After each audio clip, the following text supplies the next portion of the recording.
दोस्तों नमस्कार, स्वागत है आप सभी का। अगर फिर से चलिए जानते हैं झारखंड सूबा की ताज़ा खबरों को। लेकिन उससे पहले अगर आपने अभी तक इस चैनल को सब्सक्राइब नहीं किया तो सब्सक्राइब कर लें, जिससे कि आपको झारखंड सूबा की ताज़ा खबर रोजाना मिलती रहे।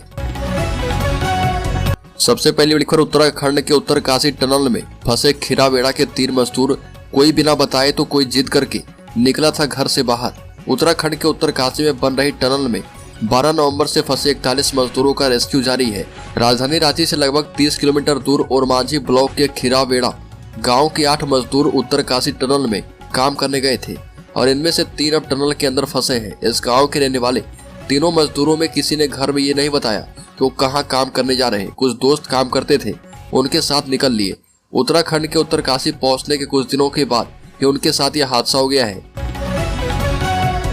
अगली खबर, रांची में पेड़ से लटका मिला सेना का जवान। रांची में सेना का जवान पेड़ से लटका मिला। जवान के शरीर पर चोट के भी निशान है। इससे अनुमान लगाया जा रहा कि यह हत्या हो सकती है। इस घटना की सूचना जैसे ही पुलिस तक पहुंची, सिटी एसपी, हटिया डीएसपी सहित आर्मी पुलिस के अधिकारी तुरंत घटनास्थल पहुंचे। मामले की जांच के आदेश दिए गए हैं। कई इलाकों के सीसीटीवी की भी जांच की जा रही है। अब तक मिली जानकारी के मुताबिक जवान मनोज सिंह छुट्टी लेकर घर जाने के नाम से निकला था। मूल रूप से उत्तराखंड का रहने वाला था और जवान की पोस्टिंग जमशेदपुर के सोनारी में हुई थी। 2 दिन पहले ही वह बूटी मोड़ स्थित दीपा टोली आर्मी कैंप आया था। पुलिस अब इस मामले की जांच कर रही है और यह पता लगाने की कोशिश की जा रही है कि वह किसके संपर्क में था। बड़ीपुर, उत्तराखंड के उत्तरकाशी में जल्द टनल से बाहर निकलेंगे मजदूर। झारखंड सरकार एयरलिफ्ट करने की तैयारी में है। उत्तराखंड के उत्तरकाशी टनल हादसे में झारखंड के 15 मजदूर फंसे हैं। इनमें गिरिडीह, रांची, पूर्वी सिंहभूम और खूंटी के रहने वाले मजदूर हैं। संयुक्त श्रम आयुक्त राकेश प्रसाद और धनंजय कुमार सिंह फिलहाल उत्तराखंड के उत्तरकाशी में ही मौजूद हैं। श्रम विभाग कार्य की निगरानी कर रहा। झारखंड सरकार ने इन्हें मजदूरों की हालत पर नजर रखने के लिए भेजा है। दूसरी तरफ उनके बाहर आते ही एयरलिफ्ट की तैयारी है और हमने इस संबंध में श्रम विभाग की टीम लीड शिखा लकड़ा से बातचीत की।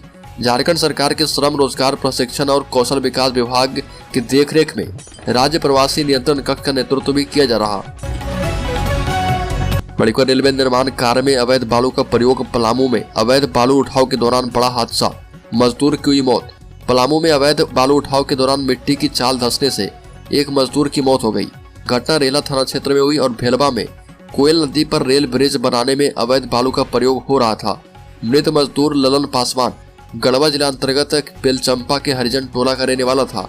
ललन के शव का पोस्टमार्टम करवाने एमएमसीएच आए बेटे मनोज पासवान ने शहर थाना में अवैध बालू उठाव में पिता की जान जाने का बयान दर्ज करवाया। बड़ीपुर, गोड्डा में पासपोर्ट केंद्र का उद्घाटन। विदेश मंत्री ने कहा कि काश गोड्डा आ पाता, लेकिन व्यस्तता दिल्ली से बाहर निकलने नहीं देती है। विदेश मंत्री डॉक्टर एस जयशंकर ने वर्चुअल रूप से गोड्डा पोस्ट ऑफिस पासपोर्ट आवेदन केंद्र का उद्घाटन किया। विदेश मंत्री ने कहा कि मोदी सरकार ने पासपोर्ट बनाने की प्रक्रिया में सरलता लाकर के आम लोगों के लिए दुनिया का रास्ता खोल दिया है।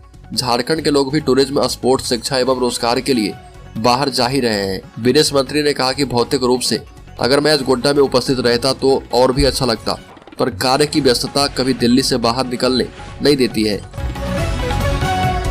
बड़ीपुर, राज्य के गिरिडीह जिले में अपने ही बच्चे को लेकर भागने लगा पिता। पति पत्नी में हुआ था विवाद। ग्रामीणों ने पकड़कर पिता की कर दी पिटाई।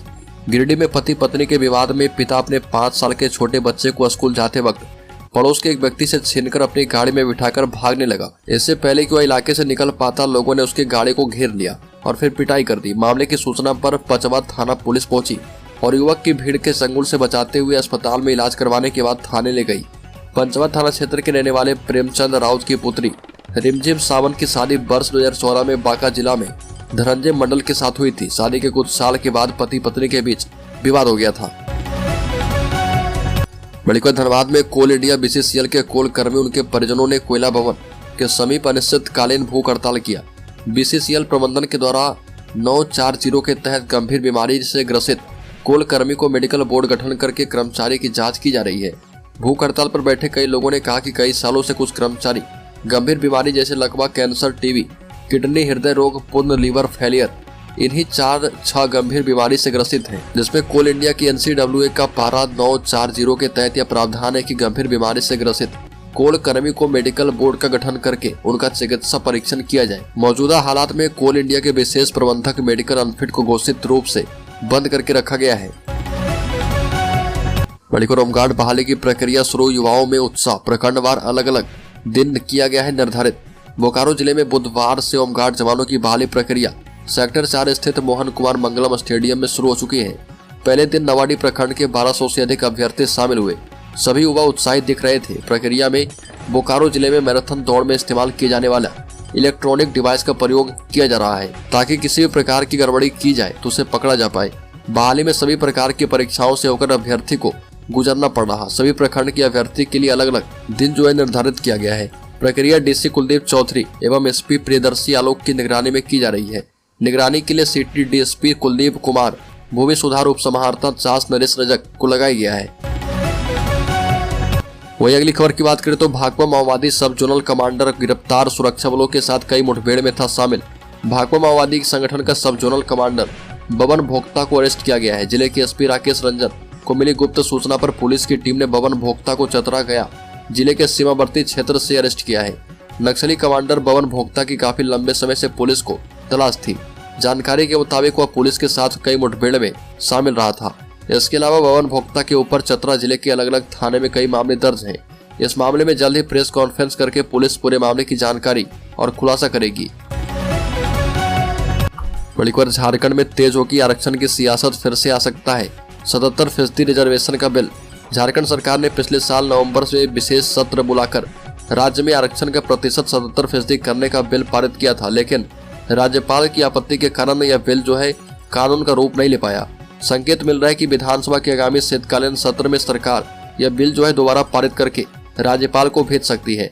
दरअसल राज्य सरकार द्वारा पारित करवाए गए झारखंड में पदों एवं सेवाओं की रिक्तियों में आरक्षण संशोधन विधेयक 2022 में पिछड़ा वर्ग ओबीसी को मिलने वाले आरक्षण को 14 से बढ़ाकर 27% करने का प्रस्ताव दिया गया था। इसी तरह अनुसूचित जाति को मिलने वाला आरक्षण 10 से बढ़ाकर 12% और अनुसूचित जनजाति यानी एसटी का आरक्षण 26 से बढ़ाकर 28% करने का प्रावधान किया गया था। इसके अलावा आर्थिक रूप से पिछड़े वर्ग ईबीसी लोगों के लिए 10% आरक्षण की व्यवस्था पहले से लागू है। अगली खबर, झारखंड में जातीय जनगणना को लेकर कांग्रेस और राजद मुखर पर दुविधा में दिख रहा झारखंड मुक्ति मोर्चा। झारखंड में जातीय गणना की मांग जोर पकड़ने लगी है। सत्तारूढ़ दल में शामिल कई नेता बिहार की तर्ज पर झारखंड में जातीय गणना की मांग कर रहे हैं और सरकार पर दबाव बना रहे हैं। बता दें कि बिहार में जातीय गणना और उसकी रिपोर्ट पर ओबीसी, अनुसूचित जाति और जनजाति के लिए आरक्षण कोटा बढ़ा दिए जाने के बाद अब झारखंड में भी कांग्रेस और राजद ने जातीय गणना करवाने के लिए सरकार पर दबाव बढ़ाना शुरू कर दिया। कांग्रेस के कार्यकारी अध्यक्ष शाहजादा अनवर ने कहा कि जिस तरह से बिहार में गठबंधन की सरकार ने अपने स्तर से जातीय गणना करवा करके उसकी रिपोर्ट सार्वजनिक की है, उसी आधार पर वहां संख्या के अनुपात में आरक्षण का कोटा बढ़ाकर 60% से बढ़ाकर 75% किया गया है। उसी तर्ज पर राज्य की हेमंत सरकार को पहल करनी चाहिए। झारखंड समेत अन्य राज्य में नक्सली गतिविधियों को विस्तार देने की साजिश का खुलासा। उत्तर प्रदेश एटीएस ने बीते दिन बलिया में गोपनीय बैठक करके कर रहे 5 नक्सली तारा देवी, लल्लू राम, सत्य प्रकाश, राम मूरत और विनोद साहनी को गिरफ्तार किया था। बता दें कि उनके पास से बरामद दस्तावेजों से नक्सली के बड़ी साजिश का खुलासा हुआ है। बरामद दस्तावेज में खुलासा हुआ है कि ये सभी नक्सली केंद्रीय कमेटी के नेताओं के इशारे पर बलिया, आजमगढ़, वाराणसी और चंदौली को केंद्र बनाकर यूपी में नक्सली गतिविधियां बढ़ा रहे थे। इसके अलावा यूपी के बलिया, मिर्जापुर, गाजीपुर, आजमगढ़, वाराणसी, चंदौली के अलावा बिहार, झारखंड, छत्तीसगढ़ के तमाम जिलों में नक्सली गतिविधि को विस्तार देते हुए भाकपा माओवादी का शासन स्थापित करने की साजिश रच रहे थे।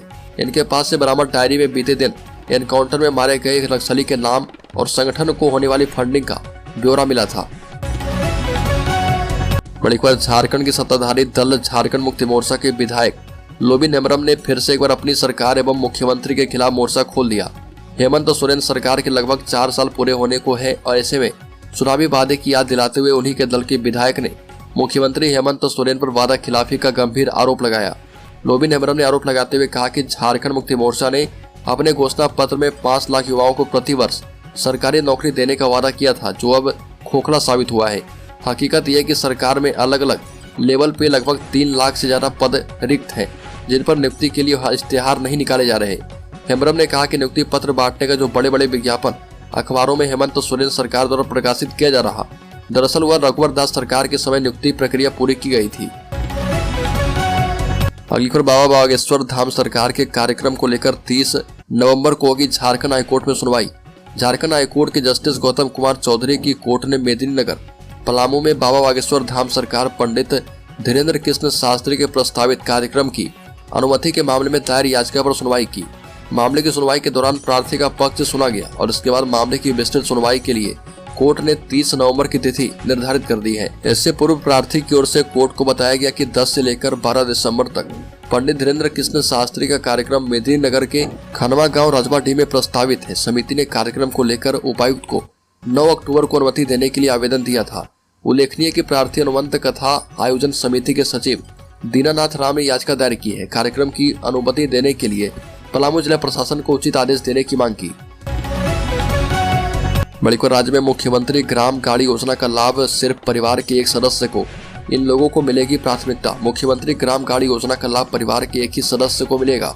योजना के तहत वह 2 वाहन प्राप्त कर सकते हैं। परिवार का अर्थ पति, पत्नी और बच्चा माना जाएगा। किसी कंपनी के माध्यम से योजना का लाभ लेने के लिए कंपनी के किसी एक निदेशक के नाम को स्वीकृति दी जाएगी। योजना के तहत आवेदक के चयन प्रक्रिया में अनुसूचित जनजाति, अनुसूचित जाति, पिछड़ा वर्ग, महिला और स्थानीय निवासी को प्राथमिकता दी जाएगी। अनुसूचित जनजाति को 10 अंक, स्थानीय निवासी को 6 अंक, अनुसूचित जाति को 8 अंक, पिछड़ा वर्ग को 5 अंक और महिला को 5 अंक दिए जाएंगे।